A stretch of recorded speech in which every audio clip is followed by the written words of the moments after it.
Welcome back to the YouTube channel. Malawi cameras. Yeah, tunaponya video imene ndithu aidilira because tinapanga report, tinapereka nkhani yonena kuti tinapanga nkhani yonena kuti achina zinyawa apanga aphulitsa chalichi cha Ayuda ku Iran. So after kuchiphulitsa aphaso anthu mene mucha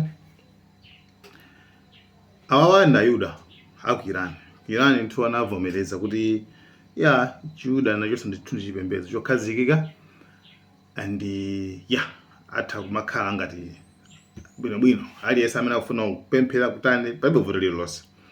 So ku Tehran kuli pojeni yawo ndithu nde chachi chawo synagogue nde ayiphulitsa amene ija. So ndefere panga ripoti ndakuona ngakuti minake tikuyipitsa mbiri yawo kuti itapanga ripoti pamene iwo kuphulitsa kwaphulitsa ndiwo ndithu then kumene mnali ma video yake ndithu achali chicho ndi zina. So iwo awonabe kuti no apapa tisasekereze zimezi bwana tingochotsa chani tingochotsa videos. So video imeneyo ayichotsa ayidilita.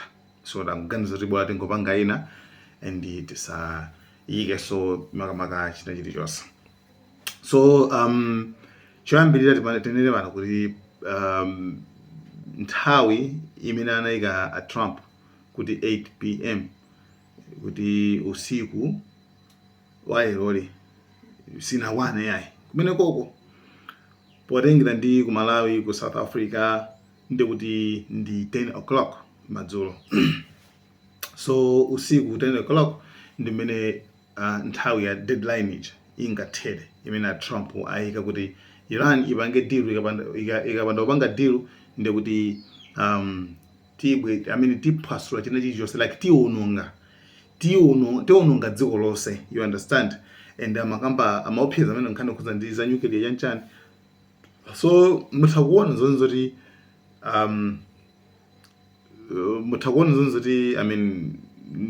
ndi mtundu wanji wa anthu ongokhalira basi kuphulitsa anthu ena just because kuti iwo wazingolemelerabe, iwo wangopeza mafuta, iwo wangorani.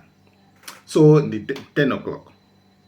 So ndimafata pasina ma major updates pa nkhani ngati imeneyi kuti nanga chikuchitika njani nanga what's the way forward.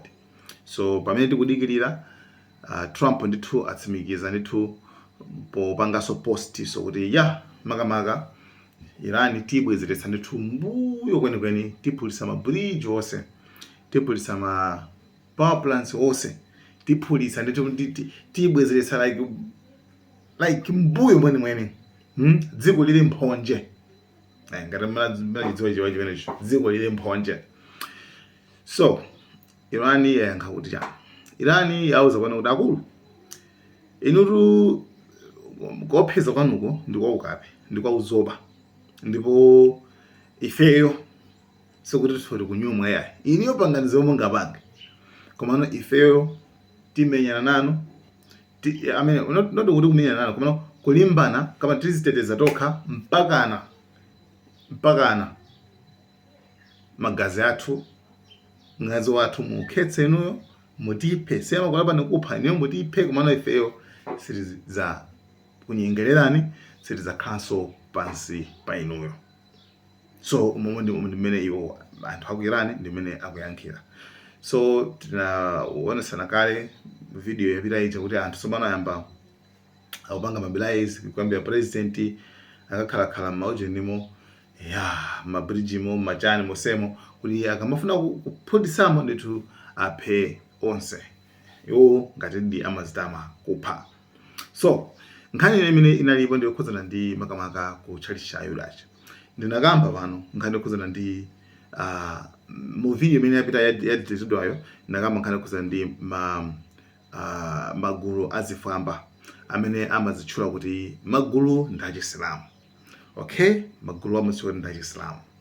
So maguluwo ndionena kuti zimapeza zilokhe magulu akutchula ndi achisilamu koma akuphaso asilamuso. Tamvana pene magulu amatchuka ndi mbiri ndi achisilamu koma akuphaso yaniso akuphaso asilamu. Zimene zopangisa kuti awawa makamaka anthu pene amamba kuwafufuza bwinobwino kuti awa gulu ndichaziyani.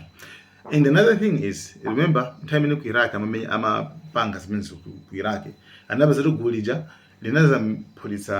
linazamenya achina ma-American komano anapeza kuti officially anapepesa gulu linapepesa kuti kwa Israel kuti achonde feyo mutikhululukire inali ngozi chabe makuti bla bla bla bla.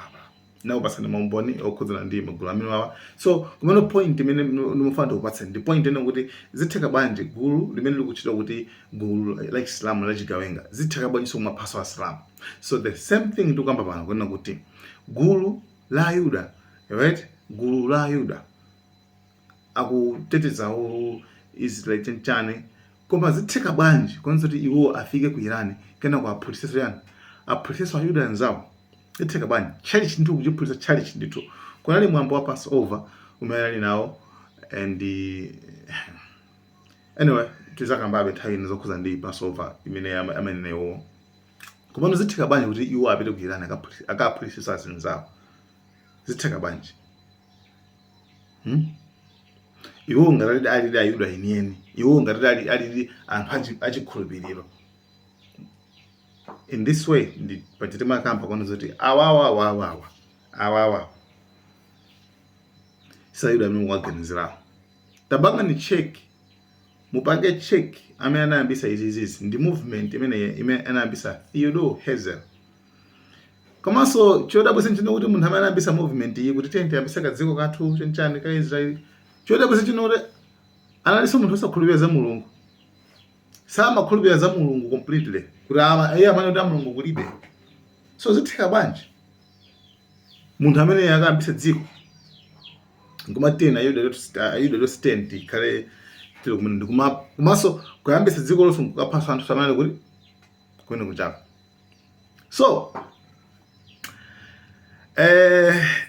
nkhani ndimeneyo Iran yakanitsitsabe and pakadali pano tikudikirabe kuno kuti tenekulo kukhala chani. Koma issue ina inali ya JD Vance ali ku Hungary kumene akukamba akuthandiza za zisankho kumene koko. Koma kumene kuwana tosa statement ena kuti ndikulandira message ambiri kuchoka kwa Steve Witkoff amene akuyesesa kuwagonyuza china anthu aku Iran ma officials.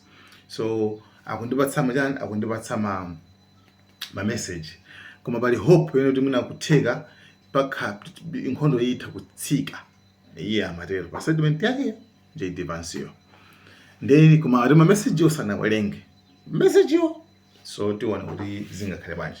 So guys video imene editor ina YouTube yo inali yoti inali ngati yomwe koma bechabe kuti inali ndi maumboni chani. So mkudzamero pangira mucho koma I think since awo panali kamene kakande angoona zoti apa mkuluyu atiyalutsa koma ayi ndithu. Guys, thank you so much. Malawian Cameras.